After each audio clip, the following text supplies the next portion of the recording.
آخر ہم ہیں کون؟ ہمارا وجود کیسے ہوا؟ یہ وہ سوال ہے جو صدیوں سے، شاید ہزاروں سال سے انسان کو سوچنے پر مجبور کرتا رہا ہے۔ تو آج کی اس گفتگو میں ہم اسی شعور کی گتھی کو سلجھانے کی کوشش کریں گے، اور اس کے لیے ہم مذہب، سائنس اور آرٹیفیشل انٹیلیجنس یعنی اے آئی تینوں کی روشنی میں بات کریں گے۔ دیکھیں، یہ صرف عام سوال نہیں ہے، یہ تو وہ بنیادی جستجو ہے جس کی وجہ سے فلسفہ بنا، مذاہب بنے اور سائنس وجود میں آئی۔ تو چلیں دیکھتے ہیں کہ ان سوالوں کے جواب ہمیں کس سمت میں لے کر جاتے ہیں۔ اچھا، تو اس پورے سفر میں ہم کیا کیا دیکھیں گے؟ سب سے پہلے تو بات ہوگی اس بنیادی سوال کی، پھر ہم دیکھیں گے کہ مذہب اس بارے میں کیا کہتا ہے اور سائنس کا نظریہ کیا ہے۔ اس کے بعد اے آئی کا جو نیا کردار آیا ہے اس کا جائزہ لیں گے، اور آخر میں یہ سوچیں گے کہ کیا یہ دونوں راستے یعنی مذہب اور سائنس کہیں مل بھی سکتے ہیں یا نہیں۔ تو بات شروع ہوتی ہے اس بنیادی سوال سے کہ بھئی یہ شعور آیا کہاں سے، اور اس راز کو سمجھنے کے لیے انسانیت نے اب تک دو بڑے راستے اپنائے ہیں۔ ایک ہے مذہب کا راستہ اور دوسرا ہے سائنس کا۔ تو سب سے پہلے بات کرتے ہیں پہلے راستے کی، یعنی مذہب کی۔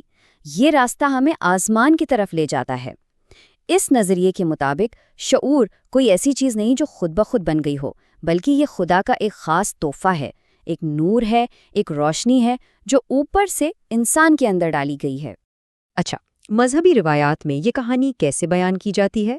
کہانی کچھ یوں ہے کہ پہلے مٹی کا ایک بے جان مجسمہ بنایا گیا، پھر خدا نے اس میں اپنی روح پھونکی، اور جیسے ہی روح پھونکی گئی وہ بے جان مجسمہ ایک جیتا جاگتا انسان بن گیا، اور اسے صرف زندگی نہیں ملی بلکہ ساتھ میں علم، پہچان اور خود کو جاننے کی صلاحیت بھی ملی، یعنی شعور۔ تو مطلب یہ ہوا کہ اس نظریے کے حساب سے شعور کا ایک پہلے سے طے شدہ مقصد ہے۔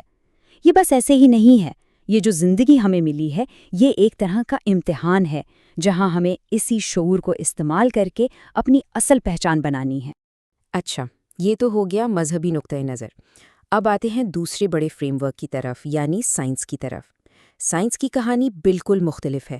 یہ شعور کو ایک باٹم اپ پروسیس کے طور پر دیکھتی ہے، یعنی کوئی ایسی چیز جو نیچے سے مادی حقیقت سے خود ابھری ہے۔ یہاں کہانی چند لمحوں کی نہیں بلکہ اربوں سالوں پر پھیلی ہوئی ہے۔ یہ مذہبی نظریے سے بالکل الٹ ہے، جہاں شعور ایک ہی لمحے میں عطا کر دیا گیا تھا۔ سائنس ہمیں بتاتی ہے کہ جب کائنات شروع ہوئی تو یہاں صرف مادہ تھا، توانائی تھی، کوئی شعور، کوئی زندگی نہیں تھی۔ اور پھر اربوں سال کے ایک طویل، بہت ہی طویل ارتقائی سفر کے بعد پہلے زندگی بنی اور پھر کہیں جا کر شعور نے آنکھ کھولی۔ تو سائنس کی نظر میں شعور کیا ہے؟ یہ کوئی آسمانی تحفہ نہیں ہے، بلکہ یہ سیدھا سیدھا ہمارے دماغ کی بڑھتی ہوئی پیچیدگی کا ایک قدرتی نتیجہ ہے۔ یعنی جتنا دماغ پیچیدہ ہوتا گیا، شعور کی سطح بھی بڑھتی گئی۔ اور سائنس کہتی ہے کہ اس کا ہر ثبوت ہمیں اسی مادی دنیا میں ملتا ہے، کہیں اور نہیں۔ تو اب ہمارے سامنے دو بالکل الگ الگ کہانیاں ہیں۔ ایک کہانی جس کی شروعات جنت سے ہوتی ہے، دوسری کی زمین سے۔ ایک کا سورس یا ماخذ روح ہے، دوسرے کا دماغ۔ ایک زندگی کے مقصد کی بات کرتی ہے، دوسری صرف بقا یعنی سروائیول کی۔ اسے سمجھنے کا ایک بہت ہی دلچسپ طریقہ یہ بھی ہے۔ آپ کہہ سکتے ہیں کہ مذہب جو ہے وہ کیوں کا جواب دیتا ہے، یعنی زندگی کا مطلب کیا ہے، اور سائنس کیسے کا جواب دیتی ہے، یعنی یہ سارا نظام، یہ میکانزم کام کیسے کرتا ہے۔ اچھا، یہ بحث تو صدیوں سے چل رہی تھی، مذہب اور سائنس کی، لیکن اب اس میدان میں ایک بالکل نیا کھلاڑی آ گیا ہے، آرٹیفیشل انٹیلیجنس یعنی اے آئی۔ تو سوال یہ ہے کہ کیا اے آئی اس پرانی گتھی کو سلجھانے میں ہماری کوئی مدد کر سکتا ہے؟ اس پر بات کرنے سے پہلے ذرا جلدی سے یہ سمجھ لیتے ہیں کہ آخر اے آئی ہے کیا۔ بہت سادہ لفظوں میں یہ الگوریدمز کا ایک سسٹم ہے جسے انسان نے بنایا ہے۔ یہ ڈیٹا سے سیکھتا ہے، پیٹرنز کو پہچانتا ہے اور پھر اسی سائنسی اور ریاضیاتی ماڈلز کی بنیاد پر فیصلے کرتا ہے۔ اے آئی کو سمجھنے کا بہترین طریقہ یہ ہے کہ اسے ایک آئینہ سمجھا جائے۔ یہ کوئی جج نہیں ہے جو فیصلہ سنائے، یہ تو صرف اس چیز کا عکس دکھاتا ہے جو اس کے سامنے رکھی جائے۔ مطلب آپ اسے جو ڈیٹا دیں گے یہ اسی کی عکاسی کرے گا۔ آپ اسے سائنسی ڈیٹا دیں گے تو یہ سائنس کی بات کرے گا، مذہبی ڈیٹا دیں گے تو مذہب کی۔ یہاں ایک بہت اہم بات ہے۔ دیکھیے، ایک اے آئی آپ کو شطرنج میں ہرا تو سکتا ہے، لیکن وہ جیت کی خوشی محسوس نہیں کر سکتا۔ اس کے پاس نہ احساسات ہیں، نہ اپنی کوئی قوت ارادی اور نہ ہی اخلاقی ذمہ داری کا کوئی تصور۔ یعنی اسے نہیں پتا کہ کیا صحیح ہے اور کیا غلط۔ اور یہی وہ فرق ہے جو ہمیں بتاتا ہے کہ انسان ہونا صرف ذہین ہونے سے کہیں بہت آگے کی چیز ہے۔